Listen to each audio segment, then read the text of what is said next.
Part 2 की starting में मिडी win के काफी मना करने पर भी वान्यांग का नाम लेकर उसे जोर जोर से आवाज देने लगता है, जिसे घर के बाहर से छिपकर वान्यांग भी देख रही होती है। और फिर वो घबराते हुए जल्दी से मिडी को कॉल करती है, तो मिडी उससे कहता है कि मैं तुम्हारे घर के सामने खड़ा हुआ हूँ, पर एक लड़का मुझे आकर ये कह रहा है कि तुम इस घर में नहीं रहती, और वो अपने आप को तुम्हारे घर का न्यू ओनर बता रहा है। जिस पर वान्यांग झूठ बोलते हुए कहती है कि वो मेरा रिलेटिव है और उसकी तबीयत आजकल ठीक नहीं है क्योंकि उसे भूलने की बीमारी है। जिसे सुनकर मिडी विन को देखने के बाद वान्यांग से कहता है कि तुमने मुझे इस बारे में पहले क्यों नहीं बताया, और पूछता है कि तुम इस टाइम कहाँ पर हो। तो वान्यांग कहती है कि मैं अपने घर से निकलकर थोड़ी दूर पर खड़ी हुई हूँ, तो क्या तुम मुझे वहाँ से पिक कर सकते हो। जिसके बाद मिडी विन को सॉरी अंकल कहकर वहाँ से जाने लगता है, जिससे बेचारा विन हैरान हो जाता है कि इसने मुझे अंकल क्यों कहा, क्या मैं इतना बूढ़ा हो गया हूँ। और फिर घर जाकर मिरर के सामने अपने आप को देखने लगता है और कहता है कि मैं तो अभी एकदम हैंडसम और यंग हूँ। वान्यांग जहाँ पर छिपी हुई थी वहीं पर उसे उसका सूटकेस मिल जाता है, जिससे वो काफ़ी ज़्यादा खुश हो जाती है। देन मिडी के आने के बाद वो अपना ऑडिशन देने जाने के लिए निकलती है। अगले सीन में हमें विन के एक्स मैनेजर को दिखाया जाता है, जिसका नाम है वान वान, जो कि विन की वायरल हुई वीडियो देख रहा होता है, जिसकी वजह से सभी को लगता है कि विन एक गे है। जिसके बाद वो न्यूज़ में विन के बारे में इंटरव्यू देने जाता है और कहता है कि 5 साल पहले आपने जो विन की वीडियो देखी थी वो बिल्कुल सच थी, जिससे दोनों न्यूज़ एंकर भी शॉक हो जाते हैं। वान वान ने ये सब इसीलिए किया ताकि वो विन वाले मैटर को फिर से हाईलाइट कर सके। वहीं दूसरे सीन में वान्यांग ऑडिशन देने के लिए जाती है, तो मिडी भी पार्किंग एरिया में थोड़ी देर के लिए अपना कार पार्क किए बिना ही वान्यांग के साथ चला जाता है। दूसरे साइड से मैसा भी सेम कंपनी से अपना प्रोजेक्ट कंप्लीट करके वापस घर जा रही होती है। वान्यांग ऑडिशन के टाइम काफ़ी ज़्यादा ओवर एक्टिंग करने लगती है, जिससे उसका सिलेक्शन नहीं होता और उसे 1 टेक लेने के बाद ही जाने के लिए कहते हैं। पर इस बेवकूफ़ वान्यांग को लगता है कि उसका सिलेक्शन हो गया है और इससे वो काफ़ी ज़्यादा खुश हो जाती है। वहीं मैसा के कार के सामने मिडी की कार खड़ी हुई होती है, जिससे मैसा पहले तो उस कार को धक्का देकर हटाने की कोशिश करती है और उसके बाद अपने कार में बैठकर उस कार ओनर के आने का वेट करती है।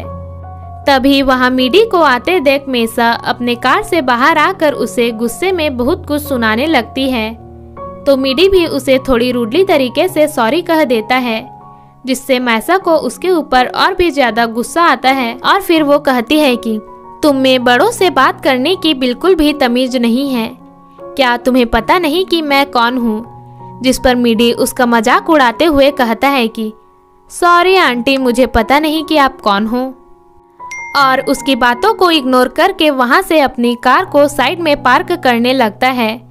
जिसके वहां से जाने के बाद मैसा उसे कहती है कि क्या पागल लड़का है जो इतने फेमस सुपरस्टार को नहीं जानता, और फिर वो वहां से गुस्से में चली जाती है। ऑडिशन देने के बाद वान्यांग और मिडी साथ में लंच कर रहे होते हैं। यहाँ मिडी वान्यांग से इनडायरेक्टली अपनी फीलिंग्स कन्फेस करता है, पर वान्यांग हर बार की तरह ही इस बार भी ये कहकर मना कर देती है कि हम सिर्फ बेस्ट फ्रेंड्स हैं, जिससे मिडी थोड़ा डिसअपॉइंट हो जाता है। तो वान्यांग उससे कहती है कि तुम सिर्फ अपने डॉक्टर बनने की पढ़ाई पर फोकस करो, और फिर उसे ही हर बार की तरह लंच का बिल पे करने के लिए कहती है। रात में वान्यांग घर आने के बाद रोज की तरह ही चोरी छिपे घर के अंदर जाने का वेट करती है, पर आज तो विन भूत के डर से काफी लेट तक हॉल में जाग रहा होता है। जिसके बाद वो नींद ना आने के लिए टीवी चालू करता है, जिसमें मैसा की एक मूवी चल रही होती है, जिससे विन मैसा को ही एक टक लगाए देखने लगता है और उसे देखते हुए वहीं पर ही सो जाता है। वहीं वान्यांग भी काफी टाइम तक विन के सोने का वेट करते हुए बाहर में ही सो जाती है। अगले सीन में मेसा अपने रूम में होती है तो वहाँ उसका हस्बैंड आकर उसे बताता है कि कल हमारे डाइवोर्स की डेट है, तो कल टाइम पर कोर्ट आ जाना। और मैसा से बिना बात के ही झगड़ा करने लगता है, तो मैसा भी उसके बातों का जवाब देती है, जिससे गुस्सा होकर उसका हस्बैंड कहता है कि तुमने इतना प्यार मुझे किया होता जितना उस गे से करती हो तो आज हमारा डाइवोर्स नहीं होता। और इतना सब कहने के बाद वहाँ से चला जाता है, जिससे उसकी बातों से हर्ट होकर मैसा बहुत ही ज्यादा रोने लगती है। आगे बढ़ने से पहले अगर आपने हमारे चैनल डिम्पल ड्रामा 2 को सब्सक्राइब नहीं किया है तो जल्दी से सब्सक्राइब करके बेल आइकन को भी प्रेस करो गाइस, ताकि आपको हमारी न्यू वीडियोस की नोटिफिकेशन सबसे पहले मिल सके। और अगर वीडियो पसंद आ रही है तो लाइक, कमेंट और शेयर करना भी मत भूलना। Thank you. अगले दिन सुबह जब विन सोकर उठता है, जिसके बाद वो घर के बाहर साइड जाकर अंगड़ाई लेने लगता है, तभी वो अचानक से वहाँ पर वान्यांग को देख लेता है और काफी ज्यादा शॉक हो जाता है। जिसके बाद वो एक लकड़ी लेकर वान्यांग को उठाने लगता है, जिससे वान्यांग भी अचानक से उसे अपने सामने देखकर काफी जोर से चिल्लाने लगती है, जिससे विन भी डर जाता है। जिसके बाद विन वान्यांग से पूछता है कि तुम कौन हो और मेरे घर पर क्या कर रही हो, और क्या ये बैग तुम्हारा है जो इतने दिनों से मेरे घर पर पड़ा हुआ था। जिस पर वान्यांग घबराते हुए उसे कुछ भी एक्सप्लेन नहीं कर पाती और वहां से जाने लगती है, पर विन उसे रोक लेता है और कहता है कि क्या तुम पागल हो जो किसी के घर पर घुसकर सो जाती हो। रुको, मैं अभी पुलिस को कॉल करता हूँ। जिससे वान्यांग घबराते हुए उसे ऐसा करने के लिए मना करती है। तभी विन को याद आता है कि ये तो वही लड़की है जो उस दिन मॉल के सामने मिली थी, और उसे लगता है कि वान्यांग उसकी एक क्रेजी फैन है। जिसके बाद वो पुलिस को कॉल करने लगता है, पर वान्यांग उसे ऐसा करने के लिए मना करते हुए उसका फोन छीनने लगती है, और इसी छीना झपटी में विन का फोन पुल में गिर जाता है। जिससे वान्यांग चुपचाप वहां से निकलने की कोशिश करती है, पर विन उसे पीछे से पकड़कर रोकने की काफी कोशिश करता है, तो वान्यांग उसके हाथ को काट कर भाग जाती है और बाहर आकर कचरे के ढेर में छिप जाती है। विन उसे खोजते हुए बाहर आता है, पर वान्यांग उसे वहां पर नहीं दिखती, तो वो वापस घर चला जाता है। जिसके बाद वो वान्यांग के सूटकेस को खोलकर देखने लगता है, जिसमें उसे वान्यांग की आईडी और इंग्लैंड जाने का टिकट मिलता है। और फिर वो टॉम के पास जाकर वान्यांग के बारे में उसे सब कुछ बताता है और कहता है कि तुम्हें उसके ऊपर केस करना होगा ताकि वो कहीं भी भाग न सके। पर टॉम को उसके डॉक्यूमेंट्स देखकर ऐसा लगता है कि इस लड़की का सरनेम कहीं पर देखा हुआ है, और उसके बारे में याद करने की कोशिश करता है, पर बहुत याद करने के बाद भी उसे वान्यांग के बारे में कुछ भी याद नहीं आता। वहीं दूसरे सीन में मेसा और उसके हस्बैंड का फाइनली डाइवोर्स हो जाता है। जिसके बाद हमें एक फ्लैशबैक दिखाया जाता है, जिसमें विन काफी देर से मेसा का उसके घर पर वेट कर रहा होता है, और सामने रखी हुई एक न्यूज़पेपर में खबर छपी हुई होती है कि सुपरस्टार मेसा एक बिजनेसमैन को डेट कर रही है। मेसा को वही बिजनेसमैन घर छोड़ने आता है, जो कि अब मेसा का हस्बैंड था और जिसके साथ न्यूज़ पब्लिश हुई थी। घर आने पर विन मेसा से पूछता है कि तुम घर किसके साथ आई, पर मेसा साफ साफ झूठ बोल देती है।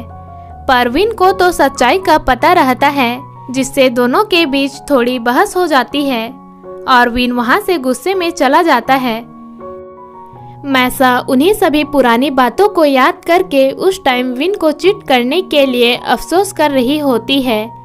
तभी उसकी मॉम आकर उसे समझाती है कि विन काफी समझदार और एक अच्छा लड़का है, तुम तो काफी लंबे टाइम से उसे जानती हो ना। और ये सब बातें सुनकर मेसा अपनी लाइफ से विन को खोने के लिए और भी ज्यादा रिग्रेट करती है और फिर से अपनी लाइफ में विन को वापस लाने का डिसाइड करती है। दूसरे सीन में कार में रखे हुए डॉक्यूमेंट्स देखकर टॉम को याद आता है कि ये तो उसी हाउस ओनर की बेटी है जिससे मैंने तुम्हारे लिए उनका घर खरीदा था और इसका मतलब ये है कि वो कोई चोर नहीं है। पर विन को तो अभी भी वान यांग पागल ही लगती है।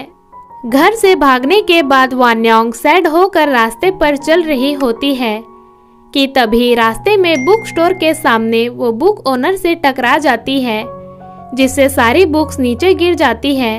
वान यांग बुक उठाने में उनकी मदद करती है, पर एक मैगजीन में विन के बारे में न्यूज देखकर वान यांग उसे पढ़ने लगती है, जिसके बाद उसे विन के घर में वापस जाने के लिए एक आइडिया आता है और इसी के साथ पार्ट 2 की एंडिंग हो जाती है। वान यांग के दिमाग में कौन सा आइडिया है और क्या वान यांग इस आइडिया की मदद से विन के घर में वापस एंट्री कर पाएगी और क्या मेसा विन को अपनी लाइफ में वापस लाने में कामयाब हो पाएगी, ये देखेंगे हम पार्ट 3 में। तो जल्दी से चैनल को सब्सक्राइब करके बेल आइकन प्रेस करना मत भूलना, ताकि आपको हमारी न्यू वीडियोस की नोटिफिकेशन सबसे पहले मिल सके। और अगर वीडियो पसंद आई है तो लाइक, कमेंट, शेयर भी कर देना। तो मिलते हैं इस ड्रामे के अगले पार्ट में। Thank you for watching.